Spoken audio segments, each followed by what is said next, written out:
لا حول ولا قوة إلا بالله العلي العظيم. أعوذ بالله من الشيطان اللعين الرجيم. بسم الله الرحمن الرحيم.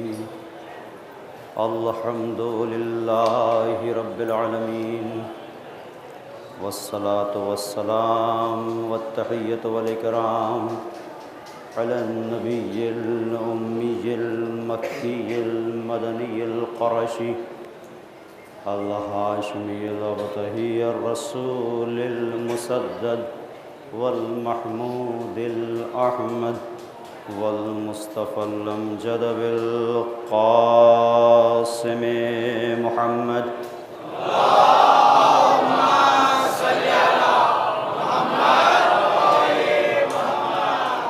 وعلى آله الطيبين الطاهرين المعصومين المظلومين، لا سيما بقية الله الأعظم في الأراضين، ولعنة الله على أعدائهم أجمعين من ليلنا هذا إلى قيام يوم الدين.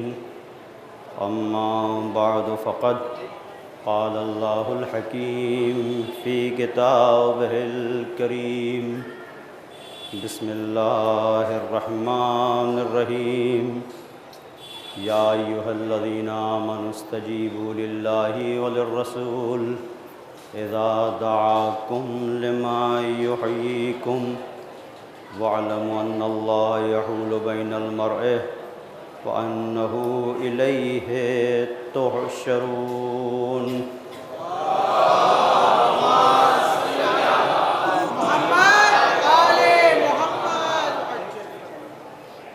محبت حسین سے لبیک یا حسین تک کے عنوان کے تحت سورہ انفال کی اس آیے کریمہ کے ذیل میں مسلسل آپ کی خدمت میں اپنے عرائض کو پیش کر رہا ہوں. محبت حسین سے لبیک یا حسین تک ایک عشق کا سفر ہے جس کی مٹھاس سے وہی واقف ہے جس کے دل میں جذبہ عشق حسین موجزن ہے. وہی جانتا ہے کہ محبت حسین اگر دل میں آ گئی تو پھر اس محبت کو جب لبیک میں تبدیل کرتے ہیں تو مزہ کیا ہوتا ہے. اور یہ مزہ بڑا عجیب ہے، اس کو دنیا کی زبان میں بیان نہیں کیا جا سکتا.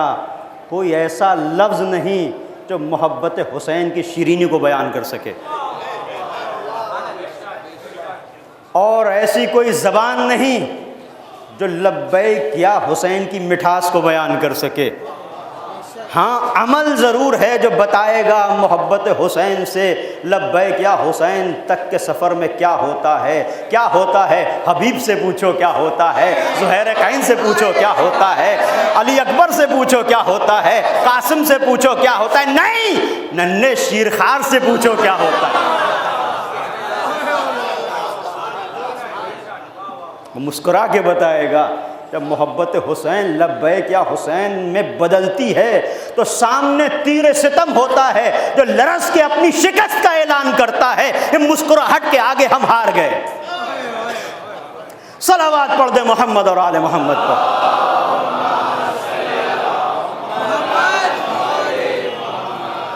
یہ محبت، یہ محبت حسین کی منزل اور یہ عزاداری، یہ فرش عزا جس کے سلسلے سے میں مسلسل عرض کر رہا ہوں، یہ ہمیں محبت حسین کا ادب سکھاتی ہے.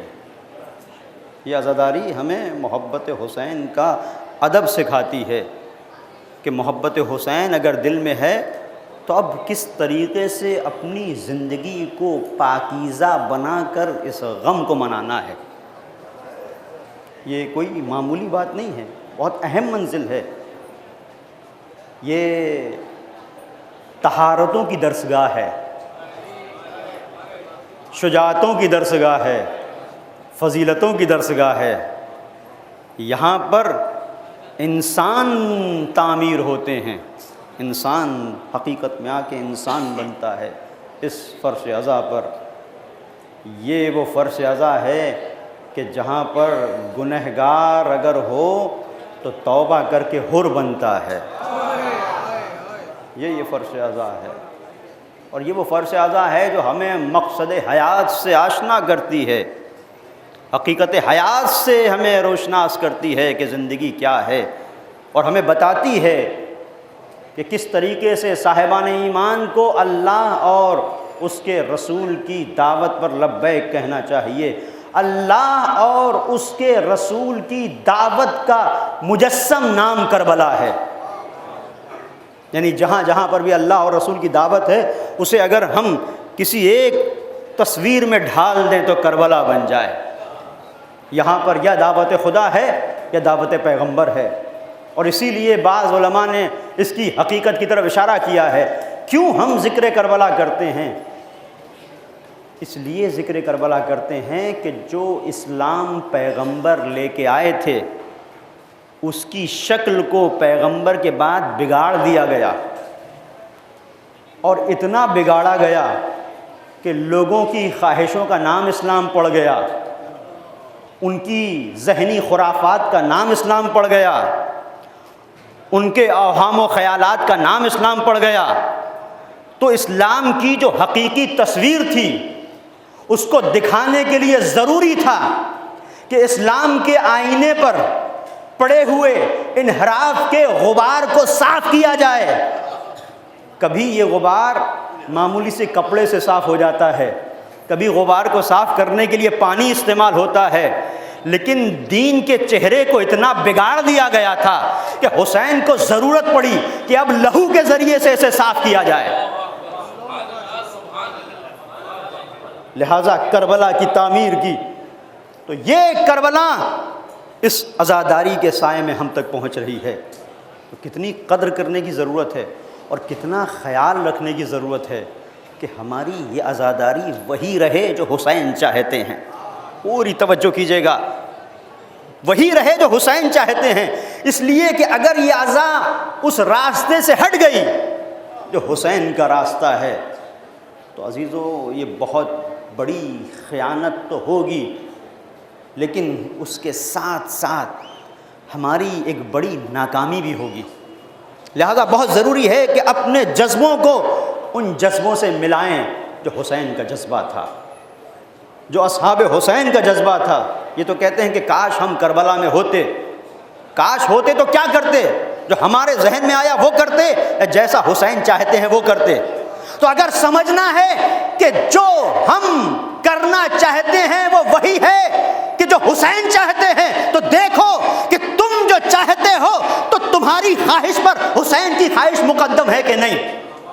اسی عزاداری کے اس فرش عزا پر، اس پلیٹ فارم پر دیکھو، تم کیا وہ کر رہے ہو جو حسین چاہتے یا وہ کر رہے ہو جو تمہارا دل چاہتا ہے؟ یہ منزل ہمیں بتائے گی، اور یہ وہ مقام ہے جو ہمیں بلندی تک پہنچاتا ہے۔ اس لیے کہ اس فرش عزا سے ہم کئی جواب دیتے ہیں۔ پوری توجہ کیجیے گا، مقصد حیات سے آشنا کرتی ہے یہ فرش عزا۔ کوئی ایسا انسان نہیں قیامت کے دن جس سے کچھ سوال نہ ہو۔ کچھ ایسی چیزیں ہیں، ہر ایک انسان کی پرسنل اس کی اپنی زندگی ہے، اس کے بارے میں، اس کی زندگی کے بارے میں سوال ہوگا۔ کچھ سوال سب سے ہوں گے، کامن، کوئی بھی ہو، مکے کا رہنے والا ہو، حجاز کا رہنے والا ہو، مدینے کا رہنے والا ہو، ایران کا ہو، ہندوستان کا ہو، عراق کا ہو، کہیں کا ہو، یورپ کا ہو، ہر ایک سے ایک سوال کامن ہوگا۔ توجہ کیجیے گا، دیکھیں فرش عزا کس طریقے سے ہمیں اس مرحلے تک لے کے جاتی ہے کہ وہ جو کامن سوال ہے پہلے مرحلے میں اس کا ہم جواب دے سکیں۔ حدیث ہے، لا یزول قدم عبد یوم القیامہ حتی یسأل عن اربع، قیامت کے دن کوئی ایک شخص اپنے قدم کو آگے نہیں بڑھا سکے گا مگر یہ کہ اس سے 4 چیزوں کے بارے میں سوال ہوگا. عن عمرہ فیما افنا، اس کی زندگی کے بارے میں سوال ہوگا کہ زندگی کو تم نے کہاں گزارا، پہلا سوال. ان شبابہ فیما ابلا، جوانی کے بارے میں سوال ہوگا. ہم نے تمہیں نعمت جوانی دی تھی، تم نے اس جوانی کو کہاں پر ختم کیا. بہت بڑا مرحلہ ہے. جوانی کے بارے میں سوال ہوگا، عمر کے بارے میں سوال ہوگا. ان مالہ من این اکتسبہ وفیما انفقہ، یہ مال تم نے کہاں سے کمایا اور کہاں پر خرچ کیا. اور چوتھی منزل ان حبنا اہل البیت،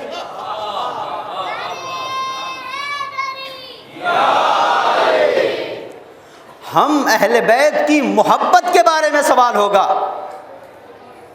کہ ہماری محبت تمہارے دل میں تھی کہ نہیں تھی.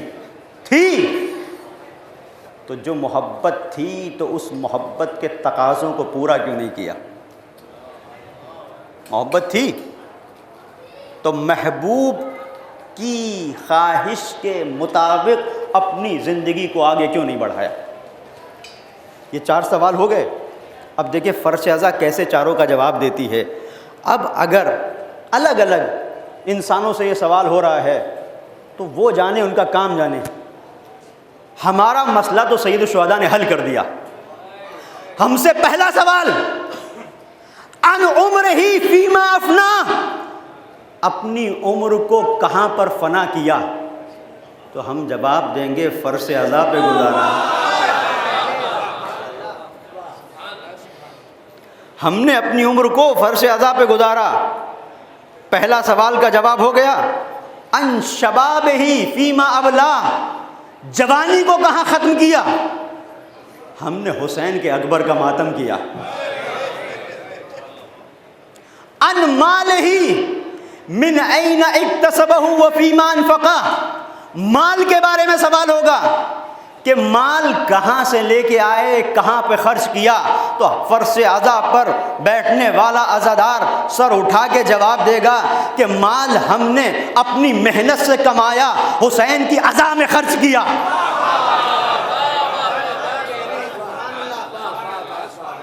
حسین کی عزا میں خرچ کیا. اور سوال ہوگا کہ محبت اہل بیت، تو ہم جواب دیں گے اس محبت کے علاوہ ہماری زندگی کے کوئی معنی نہیں تھے.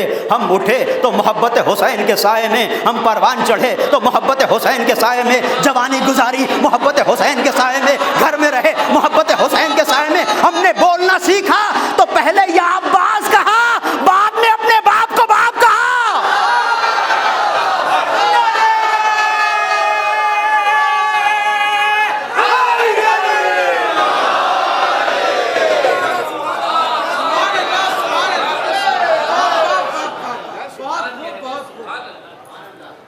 ہم آشنا ہوئے تو ہم نے اپنے کپڑوں کو بعد میں پہچانا، پرچم عباس کو پہلے پہچانا.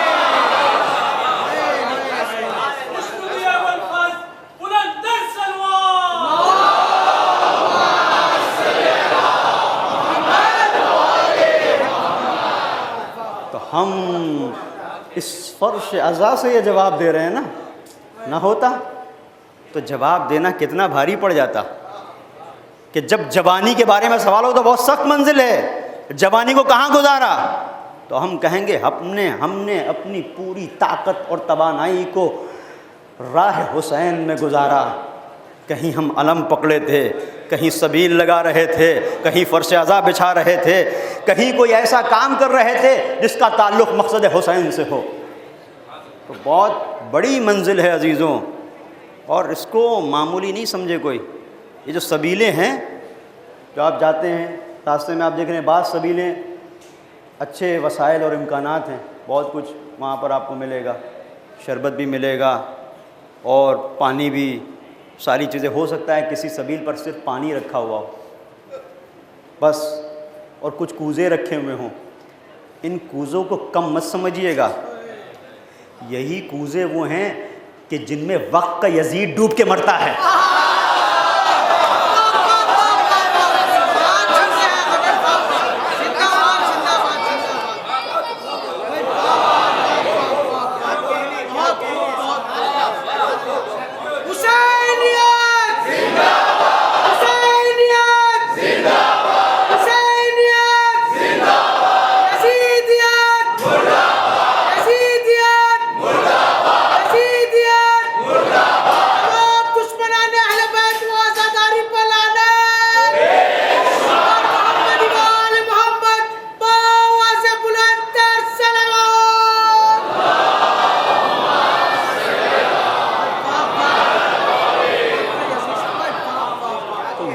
بات نہیں ہے، ورنہ کوئی کہیں سبیل لگا لے تو کس کے اوپر اثر ہوتا ہے؟ اس کا اثر ہو رہا ہے جہاں ہونا چاہیے. اور یہ ہم سمجھیں نہ سمجھیں، ہر سال مراسم اعضا اور ماہ اعضا جب شروع ہوتا ہے تو یہ بدعتوں کے فتوے بتاتے ہیں کہ تیر وہاں لگ رہا ہے جہاں لگنا چاہیے، وہاں لگ رہا ہے جہاں لگنا چاہیے. بہت بڑی منزل ہے عزیزوں، اس کو سمجھ کے لے کے چلنا ہے. اور یہ میں نے کل عرض کیا کہ ایک امانت بھی ہے جو حضرت ثانی زہرا زینب کبریٰ سلام اللہ علیہا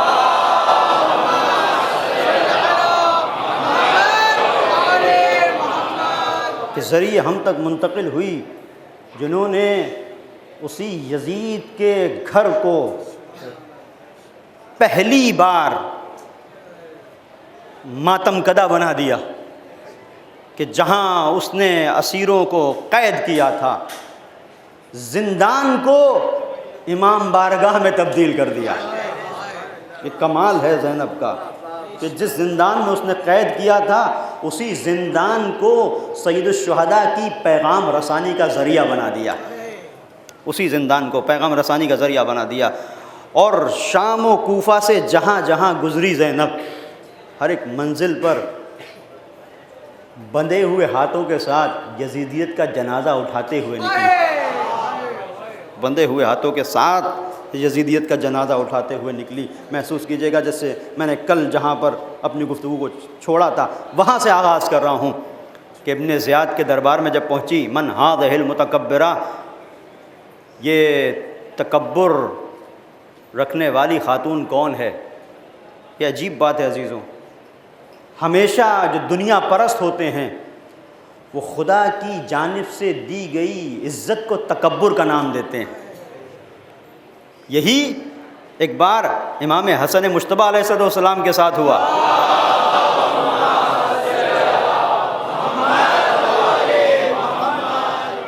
انسان بے نیاز ہوتا ہے،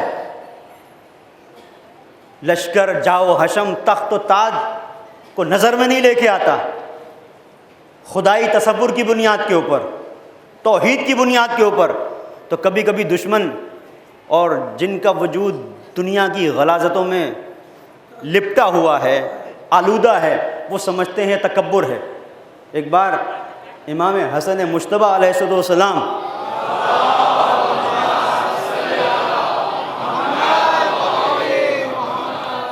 باوقار انداز میں کہیں جا رہے تھے، سامنے والا آیا، مولا اتنے غرور کے ساتھ چل رہے ہیں، اتنے تکبر کے ساتھ چل رہے ہیں. ایک مرتبہ مولا نے پلٹ کے جواب دیا، یہ تکبر نہیں ہے، یہ اللہ کی دی ہوئی عزت ہے. بازی تو یہی مرحلہ تھا کہ وہ جہالت زدہ ماحول، وہ جاہلیت کا پروردہ کہ جسے پتہ نہیں کہ عزت جب خدا دیتا ہے تو کیا ہوتا ہے، تو وہی ابن زیاد کے زبان سے نکل رہا تھا، من ہذہ المتکبرہ. زینب نے وہی جواب دیا جو بھائی نے پہلے دیا تھا، یہ تکبر نہیں ہے، اللہ کی دی ہوئی عزت ہے.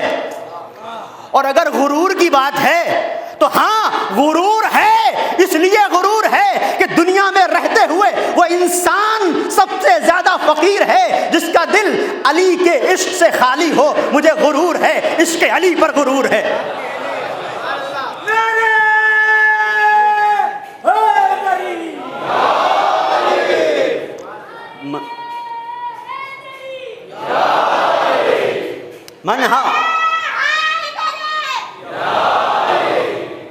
من هذه المتکبرہ. یہ تکبر، تو آپ یہ دیکھیں عزت اور تکبر میں فرق ہے. تکبر وہ ذات بہت دور ہے تکبر سے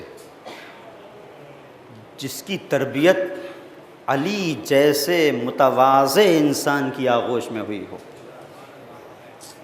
اور پھر جناب زینب نے جب اس کو خطاب کیا ہے، میں نے کل آپ کی خدمت میں یہاں تک عرض کیا تھا، جب اس نے کہا الحمدللہ الذی فضحکم واکذب حدوثتکم، معاذ اللہ نقل کفر کفر نہ باشد، کہ جہاں پر اس نے کہا خدا کی قسم،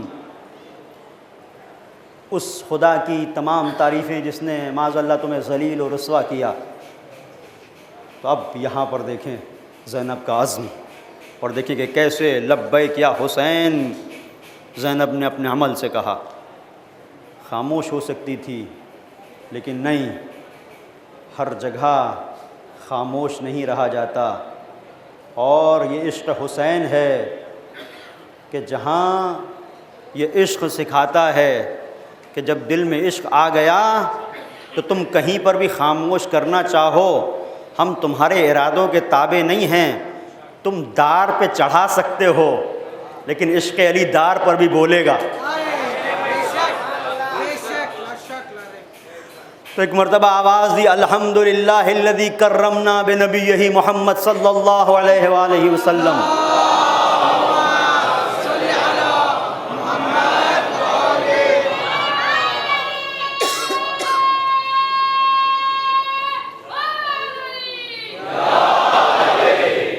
تمام تعریفیں اس خدا کے لیے ہیں کہ جس نے ہمارے خاندان میں نبوت کو رکھا. ابن زیاد کے دربار میں یہ اعلان کر رہی ہیں کہ جو مسند تجھے ملی ہے یہ مسند کہاں سے آئی، یہ کہاں سے آئی. توجہ کیجیے گا، ہمارے خاندان میں نبوت کو رکھا، ہم وارث نبی ہیں. تو سوچ کہ کہاں سے یہاں پر بیٹھا ہوا ہے. لوگوں کے ذہنوں میں سوال قائم کیا جناب زینب نے. اور اس کے بعد جب اس نے کہا کہ کیف رأیتی ما صنع اللہ بأخیک الحسین، کیسا کیا خدا نے تمہارے بھائی کے ساتھ، تو آواز دی ما رأیت الا جمیلا، جو کچھ خدا نے کیا وہ بہتر کیا. اور اسے میں نے کل آپ کی خدمت میں عرض کر دیا، اب اس کی وضاحت نہیں کروں گا. وہ اگر آپ کے ذہن میں ہے، اس سے آگے بڑھ کر چیزوں کو دیکھنے کے دو انداز ہوتے ہیں، ایک بصارت، ایک بصیرت. بصارت سامنے کی چیزوں کو دکھاتی ہے، بصیرت دل کی آنکھ ہوتی ہے. انسان جتنا دنیا میں ملوث ہوتا ہے اتنا ہی اس کے دل کی آنکھ اندھی ہو جاتی ہے. جتنا دنیا پرست ہوگا دل کی آنکھ اندھی ہو جائے گی. عجیب ایک روایت ہے، میں عرض کرتا چلوں. آپ نے ابا بصیر کا نام سنا ہے؟ ابا بصیر کا نام سنا ہے؟ نابینا تھے.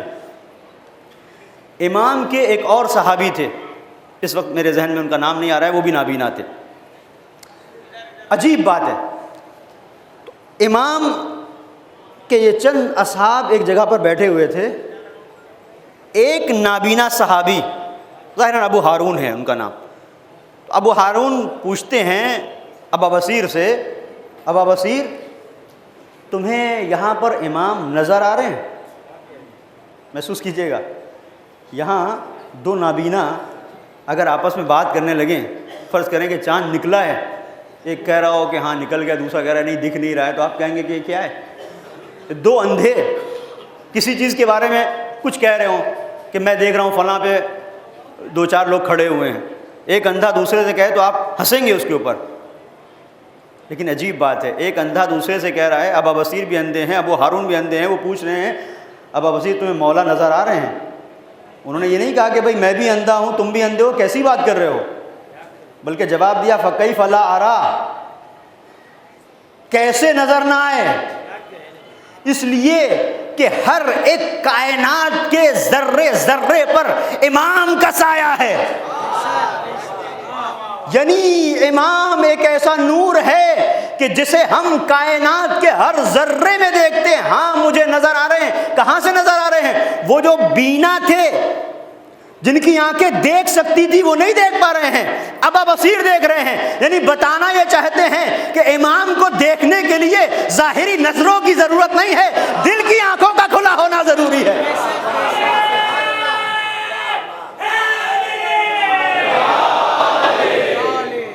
دل کی آنکھوں کا.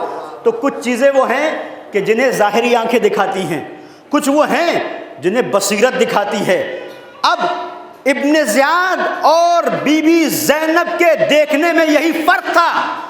ابن زیاد ظاہری طور پر سید الشہداء کی شہادت کے بعد یہ دیکھ رہا تھا کہ ہم نے حسین کو ہرا دیا، یہ نگاہ بصارت تھی. زینب بصیرت کی نگاہ سے دیکھ رہی تھی کہ جہاں تو نے شہید کیا ہے وہیں حسین کی جیت کا قلعہ تعمیر ہونے والا ہے. ابن زیاد گھوڑوں سے پامال شدہ لاشوں کو دیکھ رہا تھا. حسین ان لاشوں کے پامال ہو جانے کے بعد انسانیت کو پامال ہونے سے بچا لینے والے حسین کی شخصیت کو دنیا میں ابھرتے ہوئے سورج کی طرح دیکھ رہی تھی. وہ سمجھ رہا تھا حسین تنہا ہو گئے. زینب دیکھ رہی تھی کہ 1400 سال کے بعد ایک زمانہ آئے گا جب دنیا میں کوئی علاقہ، کوئی قریہ، کوئی شہر، کوئی گلی، کوئی کوچہ ایسا نہ ہوگا جہاں سے یا حسین کی صدا نہ آئے.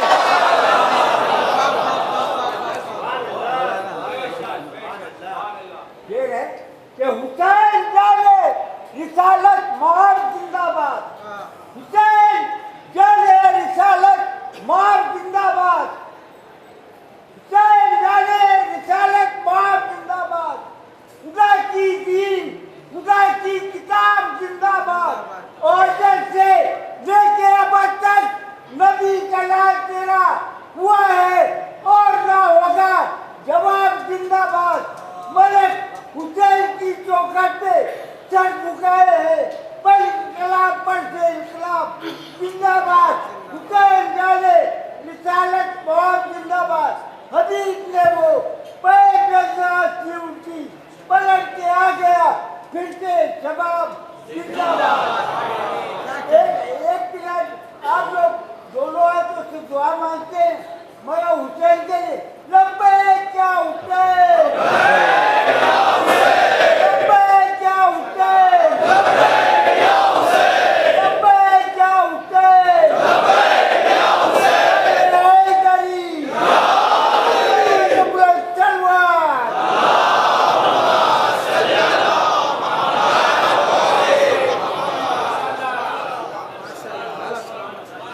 اس عزم کو مولا سلامت رکھے.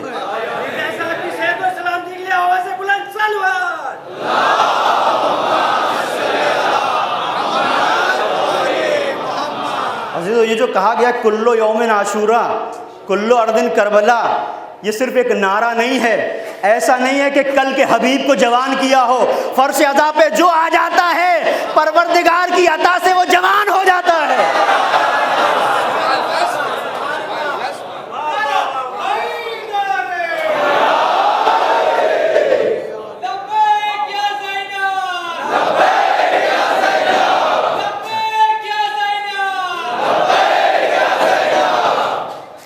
اب دیکھیں یہی مرحلہ تھا کہ زینب کیا دیکھ رہی تھی، ابن زیاد کیا دیکھ رہا تھا.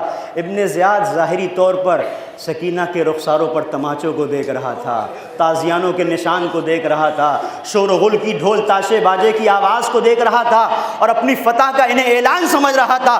زینب مسجدوں کے میناروں سے آنے والی نسلوں میں ہونے والی اذان کی آواز کو سن رہی تھی اور آواز دے رہی تھی. ہر اذان کی آواز رخ باطل پر ایک تماچا بنے گی، حسین کی جیت کا اعلان کرے گی.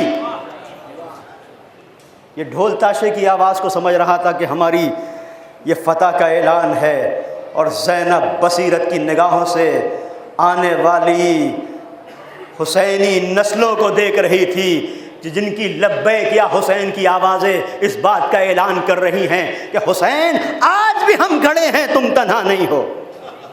زینب اس کو دیکھ رہی تھی، یہ دیکھ رہا تھا کہ تنہا حسین حل من ناصر ینصرنا کی آواز بلند کر رہا ہے اور کوئی نہیں ہے جو جواب دے۔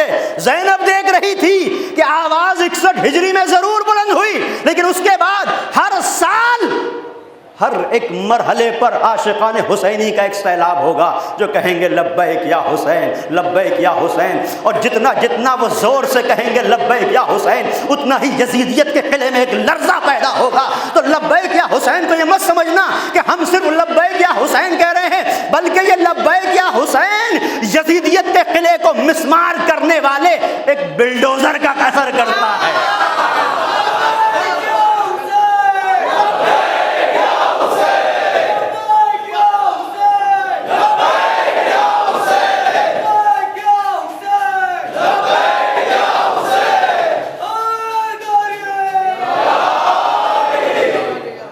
آپ دیکھیں کسی کو کہیں، آج کل تو بہرحال فضائی عجیب و غریب ہے، ڈھانے گرانے کا ماحول ہے تو اس میں بلڈوزر ضرورت پڑتی ہے، اور زینب ہمارے حوالے ایک ایسا بلڈوزر کر گئی کہ جو ظاہری طور پر کہیں نظر نہیں آتا، بس ایک نعرہ ہے لبیک یا حسین، یزیدیت خود ہی دم توڑ دیتی ہے۔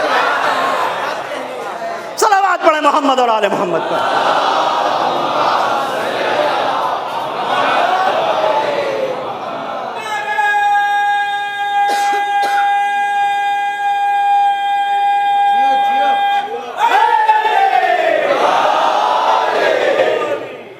سلامت رہیں۔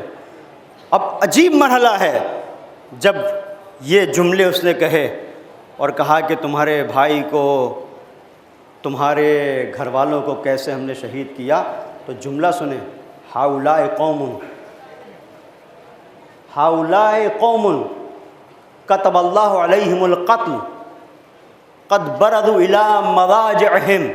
عجیب گفتگو کی ہے جناب زینب نے اس منزل پر کہ تم یہ کہتے ہو تم نے قتل کیا، نہیں، یہ وہ قوم ہیں، یہ وہ لوگ ہیں کہ جن کی تقدیر میں پروردگار نے شہادت کو لکھ دیا تھا، کہ تو نے کچھ نہیں کیا ہے، ان کی تقدیر میں پروردگار نے شہادت کو لکھ دیا تھا۔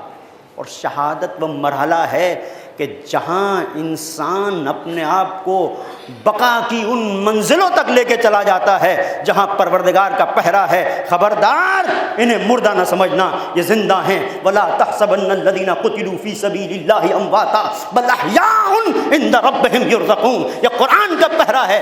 تو خبردار، یہاں پر زینب آواز دے رہی ہیں، یہ مت سمجھنا کہ تو نے انہیں ہلاک کر دیا، نہیں، پروردگار نے ان کی تقدیر میں شہادت لکھی تھی۔ شہادت کے ذریعے سے یہ ایسی حیات جاودانی پا گئے کہ اللہ کی جانب سے انہیں رزق مل رہا ہے۔ قد بردوا الی مضاجعہم، اور یہ وہ شہداء ہیں جو اپنے پیروں سے چل کر اپنے مقتل کی طرف گئے۔ پھر آواز دیتی سیجمع اللہ بیننا و بینکم، اور یاد رکھ ایک دن وہ آئے گا جب تجھے بھی قبر سے نکالا جائے گا، ہمیں بھی نکالا جائے گا۔ اس دن دیکھنا کہ جیت کس کی تھی۔ اور اس کے بعد ایک جملہ کہا ہے، اس جملے کو آپ محسوس کریں۔ بھرے دربار میں آواز دی سکلت کا ام کا یبن مرجانہ، اے مرجانہ کے بیٹے، تیری ماں تیرے ماتم میں بیٹھے۔ عجیب مرحلہ ہے عزیزو، کہ جو اس کا باپ ہے زیاد بن ابی، ابن زیاد کا جو باپ ہے زیاد بن ابی، اسے کیوں کہا جاتا ہے؟ کیونکہ اس کے باپ کا پتہ نہیں، اس لیے کہتا ہے زیاد بن ابی یعنی اپنے باپ کا باپ۔ تو اس کا بیٹا ہے جو اپنے باپ کا باپ، جو اپنے باپ کا بیٹا ہے۔ زیاد بن ابی جو اپنے باپ کا بیٹا ہے، اور اس کا باپ کون ہے یہ نہیں پتا۔ تو بی بی نے چونکہ باپ کا پتہ نہیں ہے، خاص طور پر ماں کا تذکرہ کیا کہ پہچان سکلت کا ام کا، سکلت کا ام کا یبن مرجانہ، تیری ماں تیرے ماتم میں بیٹھے۔ یبن مرجانہ، مرجانہ اس کی ماں کا نام لیا، اور بھرے دربار آواز دی کہ پہلے تو اس داغ کو اپنے دامن سے دھو لے جو تیری ماں نے تیرے دامن کردار پہ لگایا ہے، اس کو دھو، اس کے بعد اس سے خطاب کرنا تو تطہیر کے سائے میں پروان چڑھی ہے۔ اس کے بعد، اور یہ مرحلہ صرف یہاں تک کا نہیں ہے، بلکہ عزیزو جب یہی زینب یزید کے دربار میں پہنچی ہے تو ایسا نہیں ہے کہ عزم اور استقلال میں کوئی کمی آ گئی۔ یزید کے دربار کے سلسلے سے علماء نے لکھا کہ 7 صحن تھے، جب آپ داخل ہو اس دربار میں 7 صحن، اور 7 صحن ایسے ہرے گرین پتھر اس میں لگے ہوئے جو چمک رہے ہیں، سونے اور چاندی کا کام ہوا، اور ہر طرف کرسیاں، ہر ایک دالان سے انسان جب گزرتا تھا تو ہیبت طاری ہوتی تھی، اور زینب جو اسیر ہے، جو رسن بستہ ہے، جو 3 دن کی بھوکی اور پیاسی ہے، اسے ان دالانوں سے گزار کر یزید وہاں تک لے کے آنا چاہتا تھا کہ جہاں 700 کرسی نشینوں کے درمیان میں ذلیل کرے، لیکن جو گفتگو کی ہے زینب نے، اظننت یا یزید حیث اخذت علینا اقطار الارض وآفاق السماء، اے یزید تو یہ سمجھتا ہے کہ ہمیں اسیر کرنے کے بعد تو نے زمین و آسمان کو اپنے قبضے میں لے لیا ہے، تو یہ سمجھتا ہے؟ یزید، اب جملہ سنیے گا جناب زینب کا، تو یہ سمجھ رہا ہے تو نے بڑی کامیابی حاصل کر لی، کیدک وناصب جہدک وسعیک واللہ لا تمحو ذکرنا ولا تمیت وحینا۔ اے یزید، جتنی نیرنگی چالیں، جتنے فریب کے تیر تیرے ترکش میں ہیں انہیں استعمال کر لے، جتنی کوششیں کر سکتا ہے کر لے۔ عزیز سوچے حکومت کہاں سے کہاں تک ہے یزید کی، کہاں سے کتنی بڑی سلطنت کا مالک یزید، جس کے سامنے درہم و دینار کی جھنکاروں میں کہیں مفسر بک رہے تھے، کہیں مورخ بک رہے تھے، کہیں صحابی بک رہے تھے، وہاں پہ زینب یزید کے سامنے نہ صرف اعلان کر رہی ہے اپنی فتح کا، بلکہ یزید کو چیلنج کر رہی ہے۔ عجیب منزل ہے، کہاں پہ چیلنج کر رہی ہے؟ جہاں اب زینب کے سامنے اس کا بھائی نہیں ہے، پرچمدار کربلا بھی نہیں، علی اکبر بھی نہیں، سید الشہداء بھی نہیں، عزم زینب آواز دے رہا ہے۔ یہی لبیک یا حسین کی طاقت ہے، جب انسان محبت حسین کو اپنے سینے میں اتار لیتا ہے تو یہ محبت اتنی جرأت دے دیتی ہے کہ وقت یزید کتنی طاقت کیوں نہ رکھتا ہو، جب یہ محبت میں ابال آتا ہے تو انسان حقیقت شناس ہو جاتا ہے، اور وہی بات کہتا ہے جو محبت حسین کا تقاضا ہے، حق کو حق کہتا ہے، باطل کو باطل کہتا ہے۔ اور یہاں پر کھڑے ہو کر آواز دی کد کیدک وسعیک، یزید جتنی کوششیں کرنا چاہے کر لے، وسعیک، جتنے تیرے وجود کے اندر طاقت ہے اس طاقت کو استعمال کر لے۔ اب جملہ سنیے گا، واللہ لا تمحو ذکرنا ولا تمیت وحینا، خدا کی قسم نہ ہماری وحی کو مٹا سکتا ہے نہ ہمارے ذکر کو ختم کر سکتا ہے۔ یزید یہی تو سمجھ رہا تھا، سب ختم کر دیا۔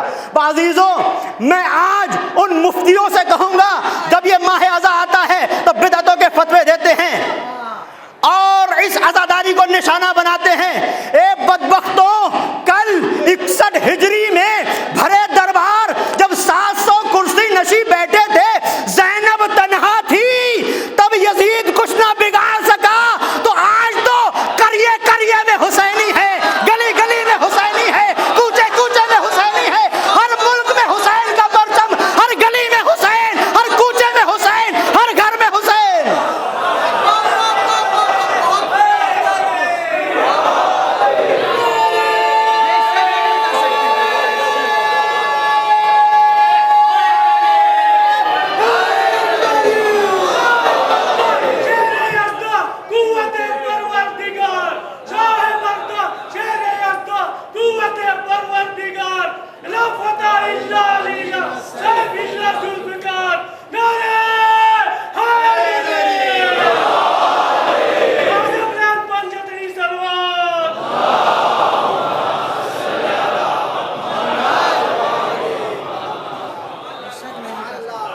ہر دور کے یزید کو چیلنج ہے زینب کا کہ جو کرنا چاہو کر لو. اور یہ صرف کل کے یزید کا حال نہیں، ابھی اس نئی نسل نے دیکھا ہے. کچھ ہی سال پہلے ایک وقت کا یزید اٹھا تھا اور کہہ رہا تھا کہ میں ان روزوں کو منہدم کر دوں گا. اور آج بھی وہ گولیوں کے نشان باقی ہیں، وہ گولیوں کے نشان تو باقی ہیں، لیکن اس کے وجود کا پتہ نہیں کہاں گیا. اور تاریخ نے دیکھا کہ حسین کو مٹانے والا کیسے مٹا، گٹر سے نکال کے لایا گیا.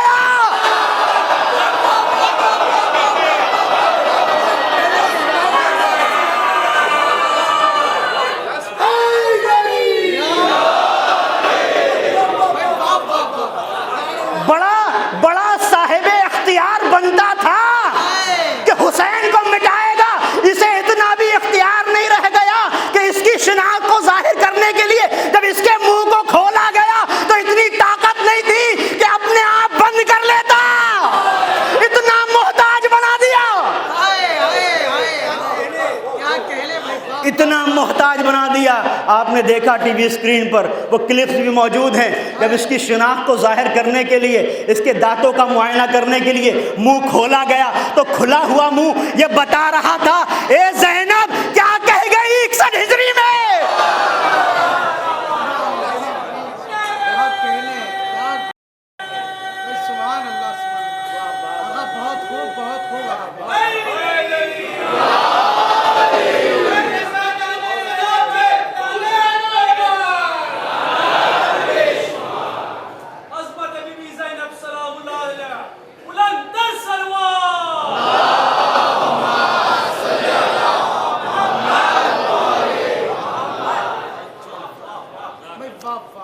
بس عزیزوں، یہ کربلا ہمیں درس دیتی ہے کہ محبت حسین جب انسان کے وجود کے اندر آ جائے تو اب لبیک کی جب منزل آتی ہے تو قصر ستم ڈھانے لگتا ہے، ڈھہنے لگتا ہے. اب تخت کتنا ہی مضبوط کیوں نہ ہو، دراریں پڑ جاتی ہیں، ہلنے لگتا ہے. اور سلاطین وقت کو یہی تو احساس مارے ڈالتا ہے کہ کیسی قوم ہے جس کے لیے جو کچھ کر سکتے تھے کیا، لیکن ہر گزرنے والا سال اس کے جوش میں اور اضافہ کر کے چلا جاتا ہے. کہیں بم پھٹتے ہیں، کہیں گولیاں چلتی ہیں، ایسا محسوس ہوتا ہے اگلے سال اب یہ سب خاموش ہو جائیں گے، لیکن ہر سال یہ لاشیں اٹھانے کے بعد اور پرجوش انداز میں نکلتے ہیں. یہ دعائے زینب ہے، یہ دعائے زینب ہے. یہاں ہم موت سے نہیں ڈرتے، بلکہ یہ کربلا موت کے اندر وہ مٹھاس پیدا کر دیتی ہے کہ موت شہد سے زیادہ شیریں ہو جاتی ہے.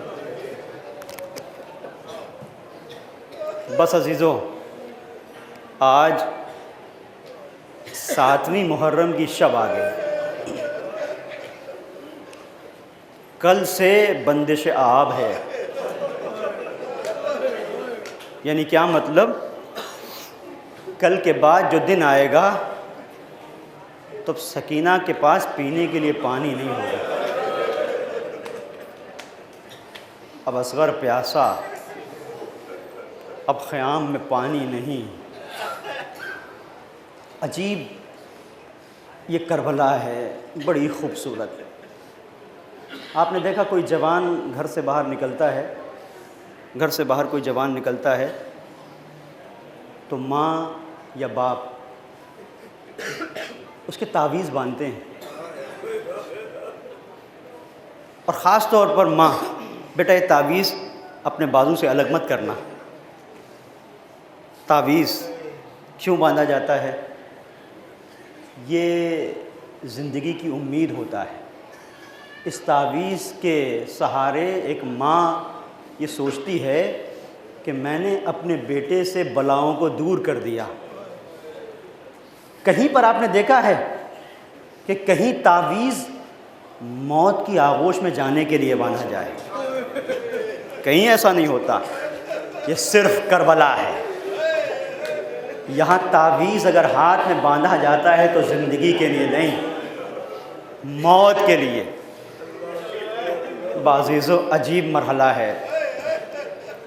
اس تعویذ کو دیکھیں جو قاسم کے بازو پر بندھا تھا، یہ تعویذ اس لیے نہیں تھا کہ سید الشہداء کی ہمراہی کے لیے امام حسن مجتبیٰ نے یوں باندھ دیا ہو کہ جب تک یہ تعویذ رہے گا قاسم تم محفوظ رہو گے، نہیں۔ قاسم یہ تعویذ اس لیے ہے کہ تمہیں زخم کھانا ہے، قاسم یہ تعویذ اس لیے ہے کہ تلواروں کی ضربوں کو اپنے جسم پر تمہیں کھانا ہے اور برداشت کرنا ہے، یہ تعویذ اس لیے ہے کہ تم بچو نہ بچو دین محمد باقی رہ جائے۔ بس عزیزو، میں نے یہاں تک آپ کو زحمت دی، اب بڑی توجہ سے سنیے گا کہ مصائب اس شخصیت کے ہیں جو یتیم ہے۔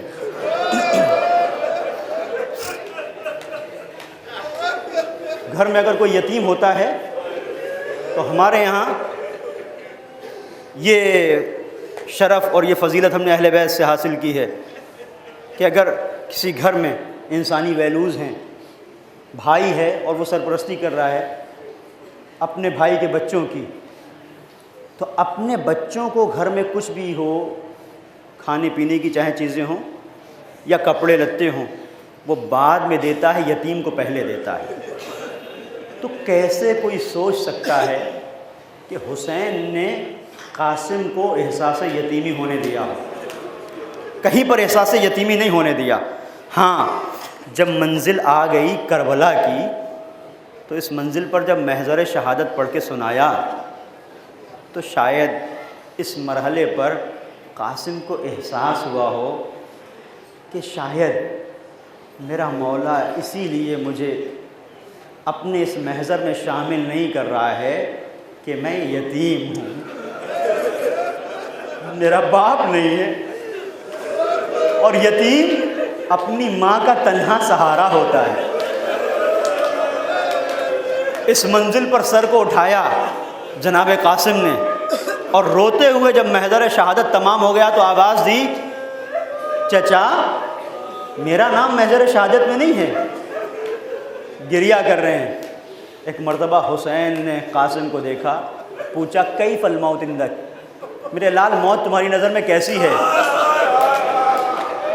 احلا من العسل، شہد سے زیادہ شیریں۔ شاید اشقیاء تک یہ بات پہنچ گئی کہ موت قاسم کے لیے شہد سے زیادہ شیریں ہے، اسی لیے انہوں نے وہ کیا جو کسی کے ساتھ نہیں کیا۔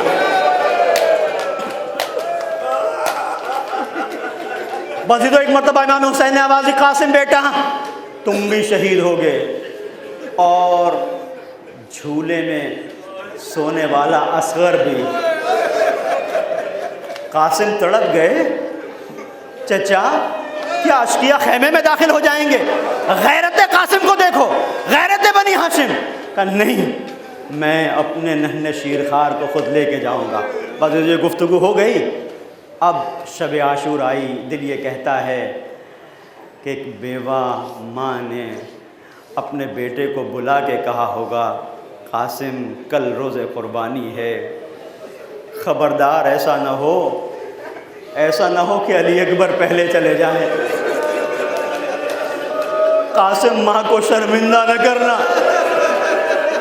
یہی وجہ ہے جب روز عاشور آیا اور قاسم پہنچے ہاتھوں کو جوڑ کے، مولا مرنے کی اجازت دے دو، تو امام اجازت نہیں دیتے، تم تو میرے بھائی کی نشانی ہو، تم تو میرے بھائی کی نشانی ہو، کیسے اجازت دے دوں؟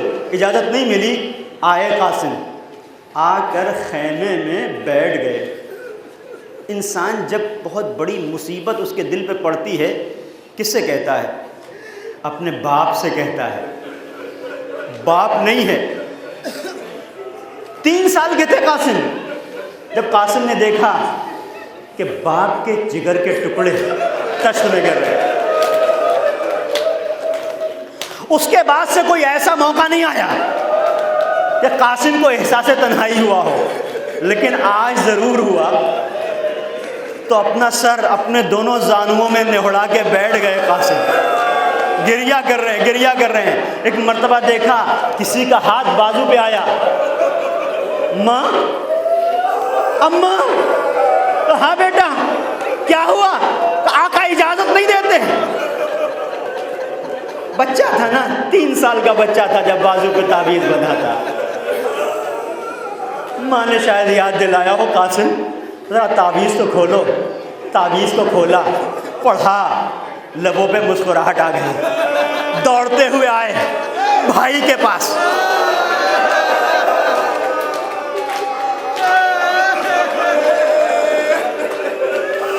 بھائی نے تحریر کو دیکھا، بھائی کی نظروں میں بھائی کا چہرہ آ گیا۔ 2 بھائی مدینے کی گلیوں میں رسول کے ساتھ، کبھی رسول کے دوش پہ حسن، ادھر حسین، کبھی پشت رسول پر، کبھی مسجد نبوی میں، یعنی ہر ایک منزل ایک بھائی ان تحریر کی سطروں کے درمیان اپنے بھائی کو دیکھ رہا ہے۔ حسین کی آنکھوں سے زار و زار آنسو رواں ہیں۔ عجیب منزل ہے۔ شاید یہی مرحلہ ہے کہ ایک شاعر نے آواز دی، قاسم، قاسم، تم جنگ کی اجازت کو یوں نہیں مانگنا کہ تم کہو کہ مجھے اجازت دے دیجئے۔ قاسم، رضائے جنگ زبانی نہ مانگیے، بھائی کو اپنے بھائی کی تحریر چاہیے۔ بس تحریر آئی، اب جملے کیا تھے؟ یا بنیا، میرے لال، اذا کان عمک الحسین فی کربلا واحاطت بہ الاعداء، میرے لال جب تمہارا چچا کربلا میں تنہا ہو جائے اور دشمن اسے گھیر لے، فلا تترک البراز، اے بیٹا تو جنگ کرنے میں تعامل نہ کرنا، لأعداء اللہ وأعداء رسول اللہ، اللہ کے دشمنوں سے جہاد کرنے میں تعامل نہ کرنا، رکنا نہیں، اپنے ماموں اپنے چچا پر اپنی جان کو قربان کر دینا۔ اور اس کے بعد تو جملہ بہت عجیب ہے، وَلَمَّا نَهَاكَ عَمُّكَ الْحُسَيْنِ، اور اگر دیکھو کہ تمہارا چچا تمہیں مقتل میں جانے کی اجازت نہیں دیتا، أَعْوِدْهُ، اتنی بار پلٹ کے آنا، اتنی بار پلٹ کے آنا، حتیٰ تستاذن، یہاں تک کہ اجازت دے دے۔ عجیب منزل ہے، حسین کے پیروں میں زنجیر ڈال دی حسن نے، یعنی حسین کو پتا ہے اگر اجازت نہیں دوں گا اتنی بار آئے گا، اتنی بار آئے گا، شرمندگی اٹھانی پڑے گی۔ ایک مرتبہ حسین کیا کرتے، اپنے بھتیجے کو اپنے کلیجے سے لگا لیا، کلیجے سے لگایا۔ اب مقتل کا جملہ ہے، فلم یزل یتقبل یدا، ایک مرتبہ یہ 13 سال کا جوان اٹھا، اپنے چچا کے ہاتھوں کو لیا، کبھی ہاتھوں کا بوسہ دیتا ہے، کبھی پیشانی کا بوسہ دیتا ہے، اور ایک بوسہ لیتے لیتے ایک مرتبہ بھتیجے نے اپنے آپ کو چچا کے قدموں میں گرا دیا۔ تو حسین مجبور ہو گئے، بھتیجے کو اٹھایا، کلیجے سے لگایا، اب تاب نہ رہ گئی، فغشی علیہما، غش کھا کے گر پڑے۔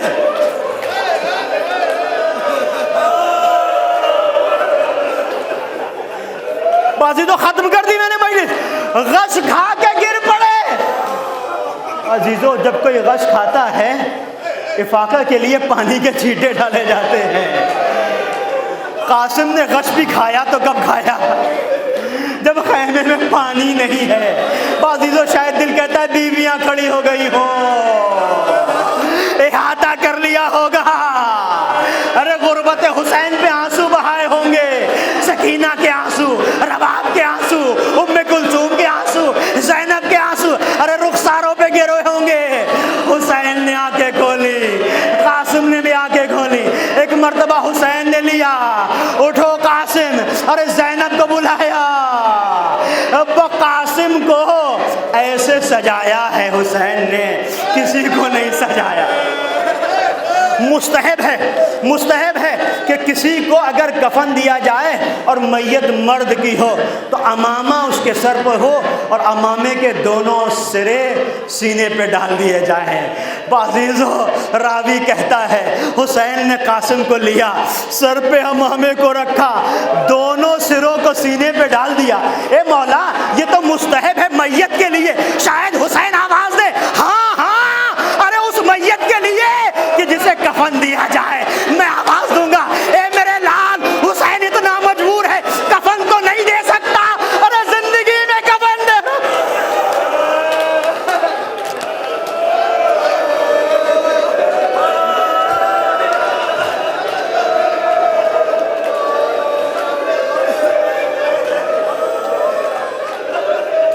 جزاکم ربکم، خدا کسی غم میں نہ رلائے سوائے غم حسین۔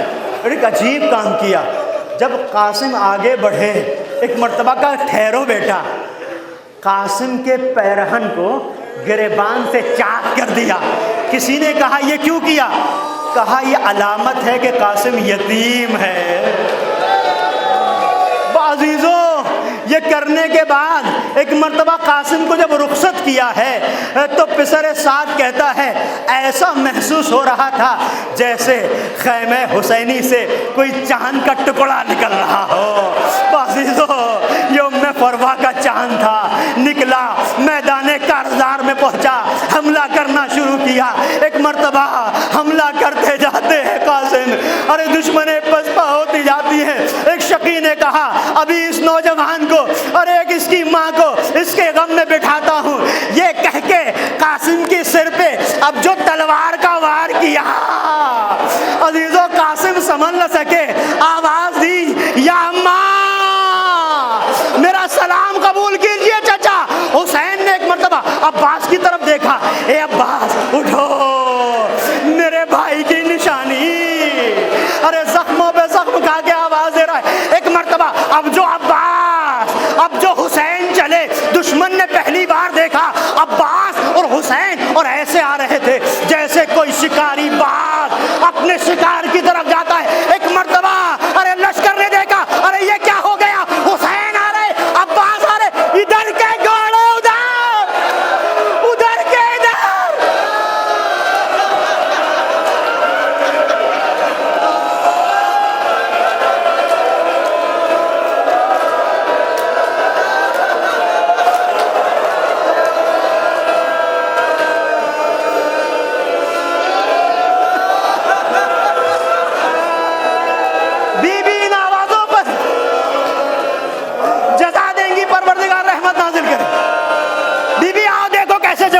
کر رہے ہیں یہ اپنے غموں کو بھول کے تمہارے جوان پہ گریا کر رہے۔ بی کو یہ غم نہ دینا، پروردگار سے آپ اگر دعا کریں گی تو آج انحراف کا دور ہے، مادیت کا دور ہے۔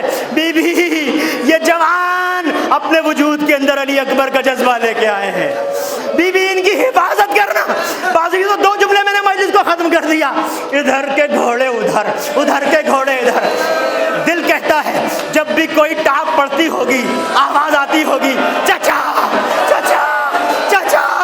ایک مرتبہ حسین پہنچے، ارے لشکر کو جھاٹا، اب مقتل کا جملہ ہے۔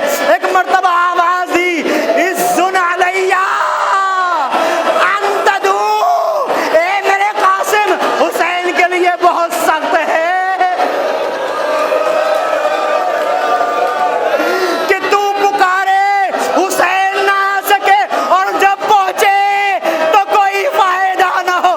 اب مقتل کا جملہ ہے، عجیب جملہ ہے، فوضع صدرہ علی صدرہ، قاسم کے سینے کو لیا، اپنے سینے سے لگا لیا۔ عزیزو، اس سینے کو سینے سے لگا کے اب جو چلے تو راوی کہتا ہے قاسم کے پیر زمین پہ خط دیتے جا رہے تھے۔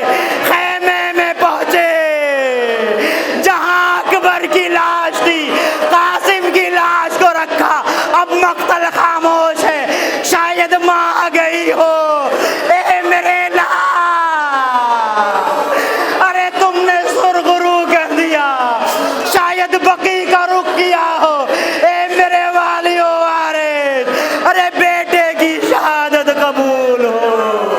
وسيعلم الذين ظلموا أي منقلب ينقلبون